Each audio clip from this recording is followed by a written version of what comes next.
கர்த்தருடைய பரிசுத்த நாமத்துக்கு மகிமை உண்டாதாக. परमेश्वर के पवित्र नाम की महिमा हो. நாம் யாவரையும் கர்த்தருடைய சமுத்திர ஒன்று சேர்த்தா கர்த்தர் நாமத்தை हम ஸ்தோத்திரிக்கிறேன். सभी को परमेश्वर ने एकत्रित किया, उसके लिए उसके नाम को धन्यवाद देता हूँ. இன்னைக்கு இந்த 4 days கான்ஃபரன்ஸ்ல முக்கியமான காரியத்தை நம்ம பார்க்க போறோம். और 4 दिन के इस कॉन्फ्रेंस में हम महत्वपूर्ण बातों को देखने वाले हैं. அதாவது அவருடைய நாமத்தை குறித்து நம்ம பார்க்க போறோம். उसके नाम के बारे में हम देखने वाले हैं. அவருடைய நாமத்தின் மகிமை குறித்து பார்க்க போறோம். उस नाम की महिमा के बारे में हम देखेंगे. நம்ம கர்த்தர்ட்ட கேட்கக்கூடியது, हम परमेश्वर से क्या मांगना है? கர்த்தாவே இன்னைக்கு நான் படிக்க போற இந்த பாடத்தை है प्रभु, आज मैं चीज जो सीखने वाला हूँ எனக்கு நீர் வெளிப்படுத்தி தாரும். आप मुझे प्रकट करके दो. அவர் நிச்சயமா வெளிப்படுத்துவார். वो जरूर प्रकट करेगा. இந்த 4 நாளும் ये 4 दिन நம்ம வெறும் யெகோஷுவா பேரை மாத்திரம் நம்ம தியானிக்க போறோம். हम केवल यहोशुआ के नाम का ध्यान करेंगे. அதுல இருந்து ஒவ்வொரு பாகமா எடுத்து நம்ம பார்க்க போறோம். उसमें हर एक बाग को हम निकाल कर देखेंगे. நிறைய காரியங்களை கர்த்தர் வைத்திருக்கிறார். बहुत सारे चीजों को परमेश्वर ने रखा है. நம்ம ஒண்ணொண்ணா நம்ம பார்ப்போம். एक एक करके हम देखेंगे. முக்கியமா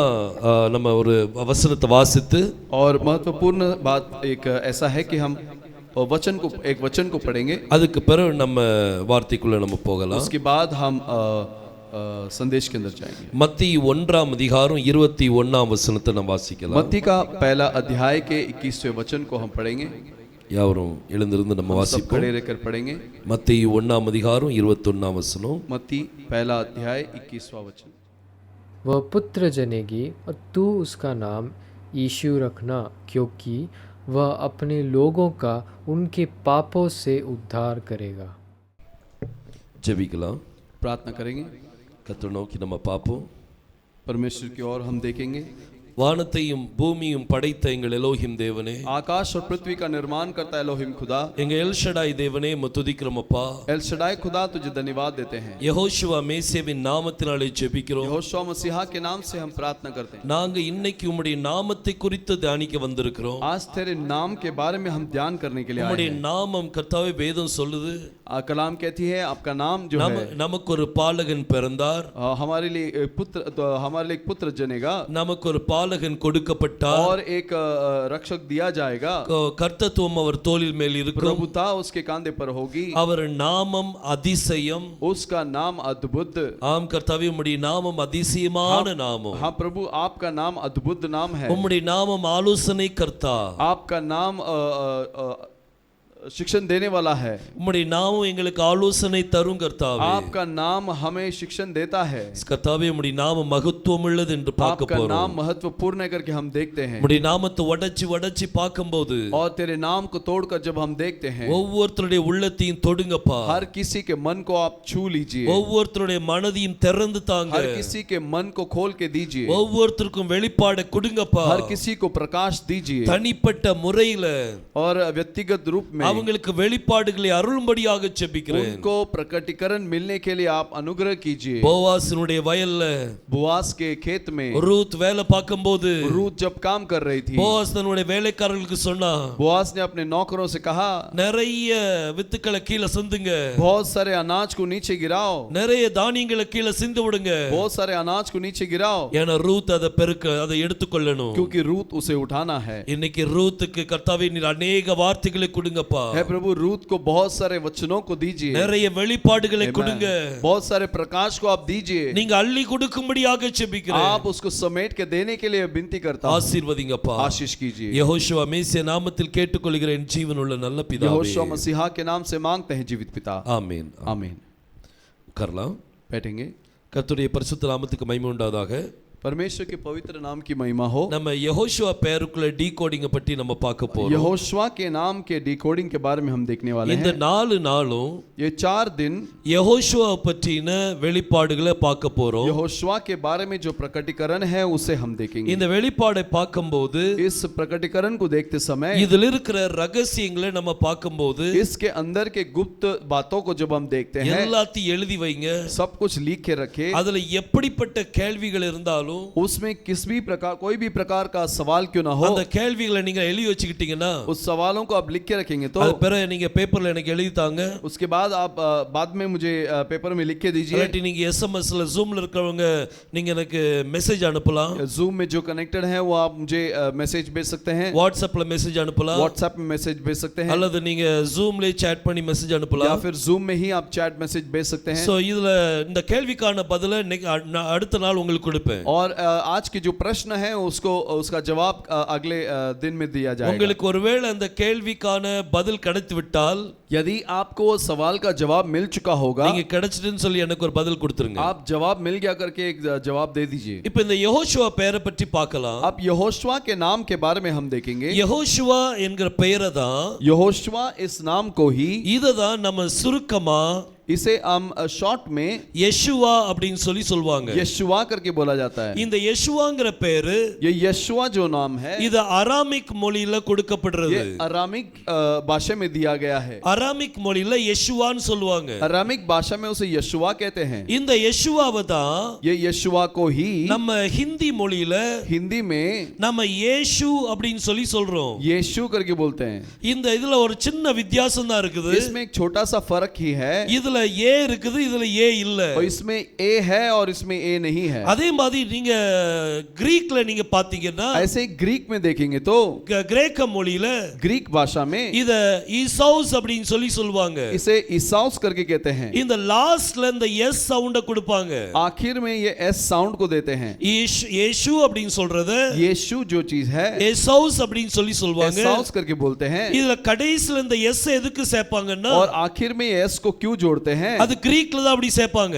वो ग्रीक में ऐसे ही करते हैं. அது மரியாதையா சொல்றதுக்கு எஸ் சேர்ப்பாங்க. आदर से बुलाने के लिए उसे एस दिया जाता है. நம்ம ஹிந்தில வந்து நம்ம யாரையாவது மரியாதையா கூப்பிடணும்னா, अगर हिंदी में किसी को अगर हम आदर के साथ बुलाना है, ஜி அப்படின்னு போட்டு சொல்லுவாங்க. जी करके लिखते हैं. வால்டர் ஜி, वॉल्टर जी, பவுல் ஜி, पॉल जी, இப்படி ஜி போட்டு சொல்லுவாங்க. ऐसे जी लगाकर बोलते हैं. அதுவே தமிழ்ல நம்ம சொல்லும்போது और तमिल में बोलते समय ஐயா அப்படின்னு சொல்லி மரியாதைக்கு குறிப்பிடுவோம். अय्या करके हम आदर के साथ बुलाते हैं. கிரேக்க மொழியில எஸ் சேர்ப்பாங்க. और ग्रीक भाषा में एस जोड़ते हैं. சோ யெகோஷுவானுடைய சுருக்கமான பேரு, तो यहोशुआ का ये जो छोटा नाम है, கிரேக்க மொழியில ஈசௌஸ், ग्रीक भाषा में एसाउस. அத லத்தீன் மொழியில பாக்கும்போது उसे लतीन भाषा में देखेंगे तो அத ஈசூஸ் அப்படின்னு சொல்லி சொல்வாங்க. उसे यीशुस करके कहा गया है. இது லத்தீன் மொழியில சொல்லப்படுற பேரு. लतीन भाषा में बोला जाता है. சோ இப்படி தான் அந்த பெயர்கள் வந்து சுருக்கமாக்கப்படுது. ऐसे ही वो नाम को छोटा कर दिया गया. இந்த ஈசூஸ் அப்படிங்கிற லத்தீன் வார்த்தை தான், ये ईसोस नाम का लतीन शब्द,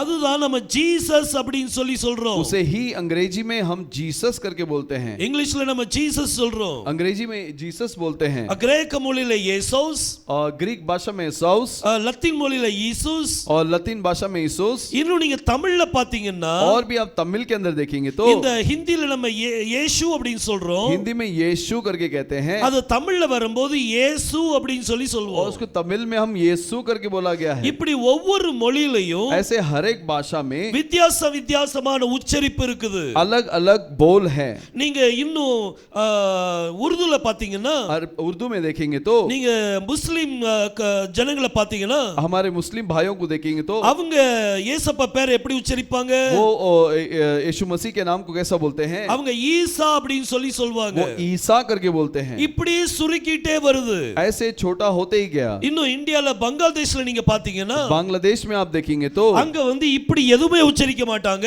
ऐसे वो लोग कुछ भी नहीं बोलते. அவங்க ஜெசு அப்படின்னு சொல்லி சொல்வாங்க. वो लोग जेसु करके बोलते हैं. இப்படி நிறைய உச்சரிப்புகள் இருக்குது. ऐसे बहुत सारे बोल है. எல்லா மொழியிலும் வித்தியாசமான உச்சரிப்பு. हर भाषा में अलग अलग बोल हैं. ஆனா யெகோஷுவாக்கு பேர் கொடுக்கும்போது, लेकिन यहोशुआ को जब नाम दिया गया, அது எபிரேய மொழியில கொடுக்கப்பட்ட பெயர். वो हिब्रानी भाषा में दिया गया था. அது ஆங்கிலத்துல கொடுக்கப்படல. वो अंग्रेजी में नहीं था. அது கிரீக்ல கொடுக்கப்படல. वो ग्रीक में नहीं थी. அது ஹிந்திலயோ அராமிக்லயோ கொடுக்கப்படல. हिंदी या अरामिक में नहीं था. அது எபிரேய மொழியில் கொடுக்கப்பட்டது. वो हिब्रानी भाषा में था. எபிரேய மொழியில हिब्रानी भाषा में நம்ம இயேசப்பாவுடைய பெயர் என்னது? हमारे यीशु का नाम क्या है? அது யெகோஷுவா அப்படினு சொல்லுவோம். उसे यहोशुआ ऐसे बोलते हैं। சோ இந்த யெகோஷுவாங்கற பேரை தான் ये यहोशुआ का नाम को ही இத்தனை உச்சரிப்புகள் நம்ம வச்சிருக்கிறோம். इतने सारे बोल हमने रखा है। அப்போ என்ன நம்ம இப்படிலாம் சொல்ல கூடாதா? तो हम लोग ऐसे बोलना नहीं है क्या? ஹிந்தில இயேசுன்னு கூப்பிட கூடாதா? हिंदी में यीशु करके नहीं बुलाना है? அப்படி கிடையாது. ऐसा नहीं है। நீங்க கூப்பிடலாம். आप जरूर बुला सकते ஆனா हो। இயேசுனுடைய முழு பேர் என்ன? लेकिन यीशु का पूरा नाम क्या है? ஜீசஸ்னுடைய முழு பேர் என்ன? जीसस का पूरा नाम क्या है? யெகோஷுவா.